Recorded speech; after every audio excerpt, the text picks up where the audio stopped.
बल्कि हमारा तो ये पोता है शैलवाल जो है, लेकिन फिर भी का साथ छोड़ के मतलब उसके साथ बिल्कुल हम बहन जी के साथ हैं। बहन शैलजा की नहीं पूरे देश की महिलाओं की बेइज्जती की है। गुलाबी गैंग को हम सहन नहीं करेंगे, सहन नहीं करेंगे, सहन नहीं करेंगे। शैलजा हमारी बहन है, ननद बोल कर हमारी, और उसका साथ हमें, और साथ देवांगे इतना रवांगे इतना पूरा साथ देवांगे, और जरा जाओगे जरा गला चलांगे, बस जरा ले जाओगे गला चलांगे। हम किसी विशेष वर्ग के खिलाफ नहीं है, लेकिन हम गुलाबी गैंग के खिलाफ हैं।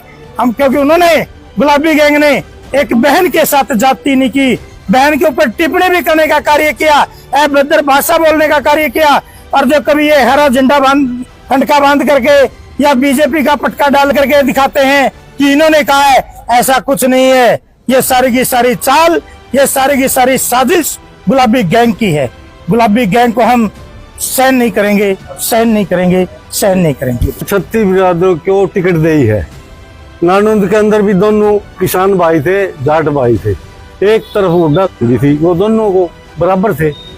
और फिर भी फतेहाबाद में टिकट दी बहन जी ने, वो भी किसान भाई है। इधर टोहाना में दी, वो भी किसान है। भोगी भाई को इधर हिसार से दी, वो भी इन्हीं का है। ये कदे भेदभाव नहीं रखती बहन जी, छत्तीस बिरादरी की नेता है। इन लोगों ने इसका अपमान कराया, वो दलित समझ के कराया।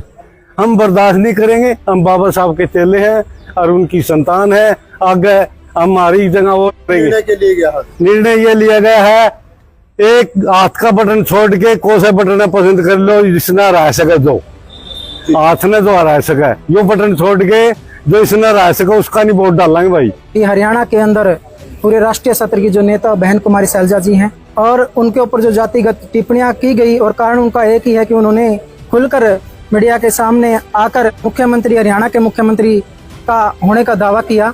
इसके साथ साथ जो हाई कमान है, कांग्रेस की हाई कमान है, टिकट वितरण में उन्होंने भी बहन जी के साथ जो भेदभाव किया है, क्योंकि बहन जी का और बहन जी के पूरे पिताजी का और पूरे परिवार का, और यहाँ तक प्रभुवाड़ा गाँव का भी एक कांग्रेस से अलग प्रकार का वर्षों से जुड़ाव रहा है।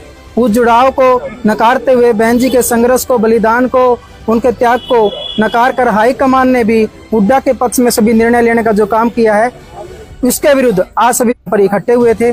और हम ऐसे लोगों का पूर्ण रूप से विरोध करते हैं जो समाज के अंदर जातिगत भेदभाव बढ़ाने का काम करते हैं। 36 बिरादरी शामिल हुई है, कोई एक बिरादरी का मामला नहीं है। ये सभी ग्रामवासियों ने यही निर्णय लिया है कि भाई हाथ को छोड़कर बाकी जो उम्मीदवार कांग्रेस पार्टी के प्रत्याशी को हराने का जो मुकाबले में होगा उसकी सपोर्ट करेंगे। ये हमारा फैसला है, गांव का फैसला है। आसपास के गांव हमारे साथ हैं और सबका फैसला है, उसमें ऐसी कोई बात नहीं है बहन जी का फैसला हो। जो अनादर हुआ है नहीं, हम उसके खिलाफ हैं, उसके खिलाफ। वेद प्रकाश, मैं रिटायर्ड आदमी हूँ जी जी। हाँ, बल्कि हमारा तो ये पोता है शैलवाल जो है जी, लेकिन फिर भी का साथ छोड़ के मतलब उसके साथ बिल्कुल हम बहन जी के साथ हैं। शैलजा की नहीं पूरे देश की महिलाओं की बेइज्जती की है। उन जो शरारती तत्व लोग हैं, कुछ लोग जो जातिगत टिप्पणियां कर रहे हैं, हम उनके खिलाफ है, घोर निंदा करते हैं। और इस पंचायत में सामूहिक पंचायत बन जो सर्व जातीय पंचायत की आज, उसमें फैसला लिया गया भाई हाथ को छोड़ के किसी को वोट दे। मैं कुछ लोगों के निजी विचार है, इन्हें लोग बसपा गठबंधन को हम पूरे हरियाणा में सपोर्ट करेंगे। बहन जी का जो अपमान हुआ है, उसके रोष प्रदर्शन में पूरा गांव यहाँ आया है। जिन लोगों ने ये करवाया है, लोगों को पूरा गांव सबक सिखाने का काम करेगा। और हम शासन प्रशासन से भी ये चाहेंगे कि कड़ी से कड़ी सजा उन लोगों को मिले, ताकि आगे भविष्य में किसी भी महिला का अपमान ना हो पाए। सभी जितने भी बहन जी के नज़दीकी थे टिकट मांगने वाले, वो सभी 36 बिरादरी के थे। कोई ऐसा नहीं था वो सिर्फ वही अपनी जाति के लिए टिकटें मांग रही थी। लेकिन जो सीएम पद की दावेदारी का जिक्र आया, उसके बाद ये षड्यंत्र शुरू हुआ, और उसमें टिकट वितरण में सभी ने देखा कि वो कामयाब भी रहे। चलो कोई बात नहीं, वो पार्टी का था, हमें उससे कोई नहीं था। लेकिन ये जो करवाया गया है अपमान जो है, इसको हम सहन नहीं करेंगे।